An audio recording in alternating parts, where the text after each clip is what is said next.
So what happens when two of the world's biggest spiritual traditions actually meet inside of one person?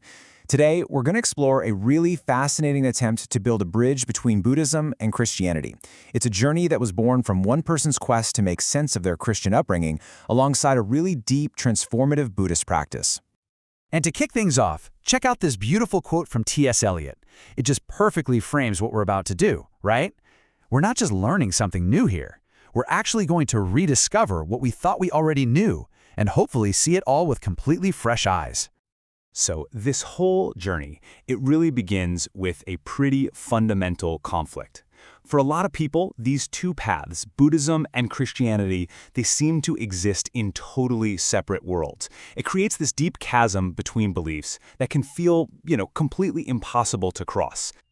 And that really gets to the heart of the matter, doesn't it? It's a question a lot of us have probably grappled with. You've got one tradition built around the concept of God, and another that's often seen as, well, not having a God at all. So the big question is, are these two spiritual worlds just fundamentally incompatible? Now, what's really interesting about the approach here is that it's grounded in psychology. Our brains, they learn by making connections. It's called associative memory. So to really truly understand a new concept, especially one as big as Dharmakāya, we can't just throw out our old ways of thinking. We need to build a bridge, not just put up a wall. All right, so if we need a bridge, how in the world do we build it?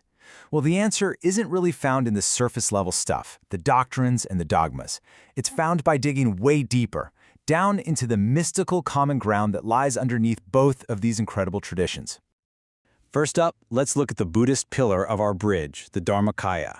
Now, it's often translated as the truth body, which is fine, but a much better way to think about it is as the formless, unconditioned reality that is the foundation of everything. It's the true nature of all things just as they are. Sometimes it's simply called suchness. Okay, and now for the Christian pillar. And this is where your jaw might drop a little. In the mystical tradition, God isn't some old man with a beard in the sky. Not at all. Theologian Paul Tillich, for instance, he defines God as being itself, or, and get this, the ground of being. Sound familiar? Suddenly, the language used by mystics from both traditions starts to sound incredibly similar. It's amazing. This convergence in language, it's not a coincidence. It's pointing to something even more profound, a shared and honestly a pretty mind-bending view of existence itself. What if reality isn't a thing at all? What if it's a process? And here's the core insight, the big reveal. Both traditions, when you get to their mystical heart, are suggesting that ultimate reality is a verb, not a noun. It's not a thing that exists. It's the very process of existing itself. To help wrap your head around that, think about a whirlpool. It looks like a separate thing, right? You can point to it, but it's not. It's just a temporary pattern of movement in flowing water. It has zero independent existence.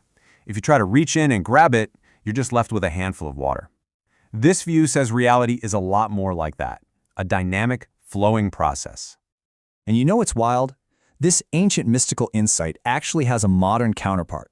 It's called Western process philosophy. And it also sees reality as this continuous flow of becoming, not just a collection of static, separate objects. Okay, so if ultimate reality is this big, dynamic, flowing process, where do we fit into the picture? Well, it turns out both traditions believe we have an innate connection, a kind of divine spark right inside of us. And here, we find another one of those absolutely stunning parallels. Both traditions teach that something sacred is inherent in every single one of us. On the Buddha side, you've got Buddha nature, this potential for awakening that's always there. It's just temporarily hidden. And on the Christian side, you have the Imago Dei, or the image of God, a divine imprint that every human carries. This isn't some New Agey idea in Buddhism either. It's right there in foundational texts like The Awakening of Faith. It says it plainly. All sentient beings possess Buddha nature, which is identical with suchness. See, it's not something you have to get, it's something you already are. Now listen to how St. Paul talks about a really similar idea from the Christian perspective. He asks, "Do you not know that your bodies are temples of the Holy Spirit? Christ in you, the hope of glory." It's this powerful idea of a divine presence, not out there somewhere, but right here, inside of us. So why does any of this deep, heady philosophy actually matter in our day-to-day lives? Well, this is where that bridge we've been building finally leads. It doesn't lead to some abstract thought bubble, but to a shared mission of awakening into compassionate action. And this is where it all comes together, and it's so important. This mystical understanding, this union, it's not about escaping the world to go float on a cloud somewhere. No way. It's the exact opposite. It's a profound call to turn back and serve the world, to engage with all its suffering with a totally transformed heart. And what's really amazing is that both traditions basically outline the same path. It starts with an awakening, right? A direct encounter with that ultimate reality we've been talking about. This then leads to a sense of self-emptying, whether you call it the Bodhisattva's vow to save all beings or the Christian ideal of kenosis, which is self-emptying love, and all of that culminates in a compassionate return to the world to help ease suffering. After spending his entire life studying the world's spiritual traditions, the author Aldous Huxley was asked, "What's the biggest takeaway?" And his humble reply just perfectly sums up the practical outcome of all this deep philosophy. He said, "It's embarrassing to realize that the best advice I can give is to be a little kinder." And that brings us right back to our bridge metaphor. The real purpose of building this connection between Buddhism and Christianity is not just some cool intellectual exercise. It's so that we can actually walk across it together, inspired by the deepest wisdom of both traditions, and move toward a more compassionate and peaceful world. So we're left with this final, powerful question to just kind of reflect on.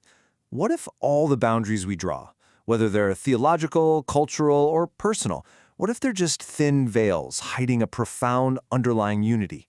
What would change if we really started to see the world that way?